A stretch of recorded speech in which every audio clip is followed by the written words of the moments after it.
মুখ্যমন্ত্ৰী ডক্টৰ হিমন্ত বিশ্ব শৰ্মা ডিব্ৰুগড়ত উল্লেখ্য যে মুখ্যমন্ত্ৰীগৰাকীয়ে ডিব্ৰুগড়ত উপস্থিত হোৱাৰ পিছত ৰাজ্য চৰকাৰৰ যি অভিলাষী আঁচনি সেই অভিলাষী আঁচনিৰ প্ৰসংগ উত্থাপন কৰাৰ সমান্তৰালভাৱে বিজেপি চৰকাৰ অহাৰ পিছত ৰাজ্য বিকাশৰ দিশত কিমান আগুৱাইছে সেই সন্দৰ্ভত কৰিলে মন্তব্য।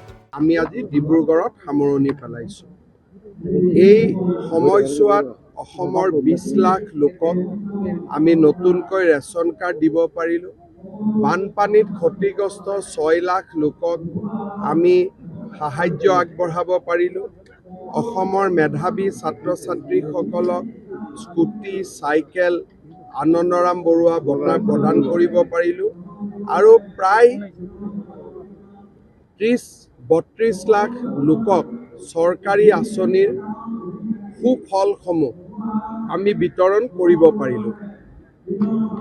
মই আশা কৰিছোঁ যে এই আঁচনিসমূহে দৰিদ্ৰজনক সহায় কৰিব, মধ্যবিত্তজনক সহায় কৰিব আৰু সকলোকে আগবাঢ়ি যাবলৈ প্ৰেৰণা যোগাব।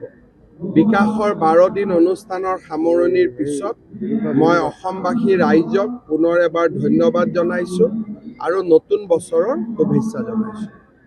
আজি যেহেতু ডিব্ৰুগড়ত কেবিনেট অনুষ্ঠিত হ'ব, ডিব্ৰুগড় আৰু কিবা পাব নেকি? ডিব্ৰুগড় কেবিনেটখন ডিব্ৰুগড় স্পেচিফিক নহয়। যেতিয়াই মই প্ৰত্যেক মাহত আহোঁ তাতে ডিব্ৰুগড়ত যি গুৱাহাটীত যেনেকৈ কেবিনেট হয় তেনেকৈ ডিব্ৰুগড়তো হ'ব।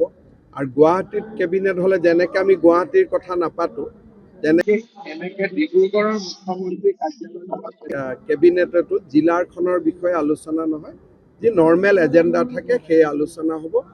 ডিব্ৰুগড়ত যিখন আমাৰ বাহিৰত কেবিনেট হয়, জিলাৰ বাহিৰত, সেই কেবিনেট আমি ইতিমধ্যে যোৱা বছৰ ডিব্ৰুগড়ত কৰি লৈছোঁ। কেইবাখনো অট'নমাছ কাউন্সিলৰ ইলেকশ্যন সময় আহিছে, মাৰ্চত হ'ব। কোচিঙৰ স্কুটি আমি নিদিওঁ, ইয়াত যুক্তিৰ কথা নাহে, আমি নিদিওঁ। আৰু আমি আজি ডিব্ৰুগড়ত সামৰণি পেলাইছোঁ। এই সময়ছোৱাত অসমৰ 20 লাখ লোকক আমি নতুনকৈ ৰেচন কাৰ্ড দিব পাৰিলোঁ। বানপানীত ক্ষতিগ্ৰস্ত 6 লাখ লোকক আমি সাহায্য আগবঢ়াব পাৰিলোঁ।